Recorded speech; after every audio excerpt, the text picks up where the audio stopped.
So hello and नमस्ते, welcome छ सबैजनालाई मेरो युट्युब च्यानलमा। युएफए नेसन लिग अन्तर्गत क्वार्टर फाइनलको सम्पूर्ण गेमहरू हिजो राति सम्पन्न भएको छ।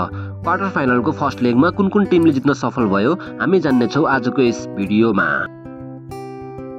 पोर्चुगल भर्सेस डेनमार्कको गेममा पोर्चुगल डेनमार्कसँग 1-0 ले हार्न सफल बाध्य भएको छ। तर मलाई विश्वास छ सेकेन्ड लेगमा पोर्चुगलले अवश्य कमब्याक गर्नेछ।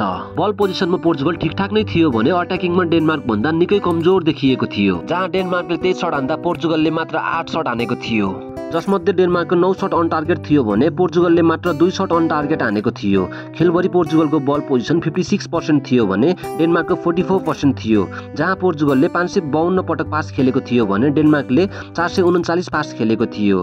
खेलभरि पोर्चुगलले 2वटा येलो कार्ड पाएको थियो भने 2 पटक नै अफसाइड भएको थियो। त्यस्तै फर्स्ट लेगको अर्को गेम थियो इटली भर्सेस जर्मनीको, जुन गेममा जर्मनीले इटलीलाई 2-1 ले हराउन सफल भएको छ। खेलमा पहिलो गोल भने इटलीले गरेको थियो, जुन गोल फर्स्ट हाफको 9 मिनेटमै एस टोनालीले गरेको थियो। तर खेलको 49 मिनेटमा टी क्यालेन्डाइनेस र 76 मिनेटमा एल गोटेस्काले गोल गरेपछि जर्मनी 2-1 ले जित्न सफल भएको छ। खेलभरि जर्मनीले 10 शट हानेको थियो भने इटलीले 13 शट हानेको थियो। जसमध्ये जर्मनीको 4 शट अन टार्गेट थियो भने इटलीले 6 शट अन टार्गेट हानेको थियो। खेलभरि जर्मनीको बल पोजिसन 59% थियो भने इटलीको 41% रहेको थियो। जहाँ जर्मनीले 524 पटक पास खेलेको छ भने इटलीले मात्र 371 पटक पास खेलेको छ। सो गाइज, हजुरहरूलाई आजको भिडियो कस्तो लाग्यो मलाई कमेन्टमा अवश्य भन्नुहोला र यस्तै भिडियो हेर्नका लागि डोन्ट फर्गेट टु सब्स्क्राइब। तपाईको दिन शुभ रहोस्।